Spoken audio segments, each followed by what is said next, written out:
Hi friends, welcome back to my channel Shravanthi B Telugu YouTuber. ఇంకా ఈ రోజు అయితే ఒక చిన్న వీడియో అండి. ఇంకా ఇదైతే ఫంక్షన్ వీడియో అనమాట. అమ్మ వాళ్ళ ఇంట్లో అయితే ఈరోజు అయితే ఫంక్షన్ జరిగిందనమాట. మేమైతే ఇంకా చిన్నగానే ఇంట్లో చేసుకున్నాం అనమాట. ఇంకా మొత్తానికైతే ఇప్పుడు మా కోడలికైతే శారీ ఫంక్షన్ చేసామన్నమాట. ఇలా చీరలు కట్టియడం ఉంటుంది కదండి, ఆ ఫంక్షన్ అయితే చేసామన్నమాట. సో మా ఇంట్లో ఎలాంటి సాంప్రదాయం ఉంటుంది అనేది అయితే చూపిస్తున్నాను అనమాట. ఒక్కొక్క దాంట్లో ఒక్కొక్క పద్ధతి ఉంటుంది కదండి. ఇలా శారీ ఫంక్షన్ చేసినప్పుడైతే అమ్మమ్మ వాళ్ళైతే ఇలా గంప చేసి నింపుతారనమాట. సో 5 రకాల పండ్లు, 5 రకాల పిండి వంటలు, స్వీటు ఇలాంటివన్నీ అయితే తెచ్చి వడి నింపుతారనమాట. సో ఇక్కడ మా కోడల్ని అయితే మంచిగా రెడీ చేసేసి పూల జడ వేసామన్నమాట. సో చీర చూసారా ఎంత బాగుందో, నాకైతే చాలా నచ్చిందనమాట. కలర్ అయితే ఇప్పుడు ఈ వీడియోలో అయితే చాలా బాగా కనిపిస్తుంది అనమాట.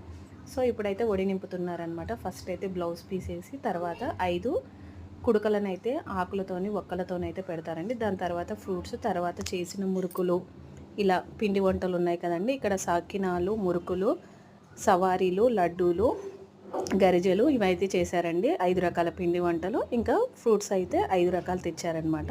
సో మొత్తానికైతే ఇలా పూలదండ వేసేసి ఇంకా ఒడి అయితే నింపడం స్టార్ట్ చేశారనమాట. ఇంకా పక్క తోడుగా కూర్చోబెడతారు, వాళ్ళకు కూడా నింపుతారనమాట.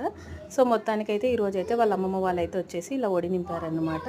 సో మొత్తానికి ఫంక్షన్ అయితే చాలా బాగా జరిగిందండి. మా ఇంట్లో సంప్రదాయం అయితే ఇలా ఉంటుందన్నమాట. మీలో ఎంతమందికి ఇలాంటి సాంప్రదాయాలు ఉన్నాయో ఒక కామెంట్ అయితే చేయండి. ఇది ఒక మంచి మెమరబుల్గా ఉంటుందని అయితే వీడియో పెట్టాను.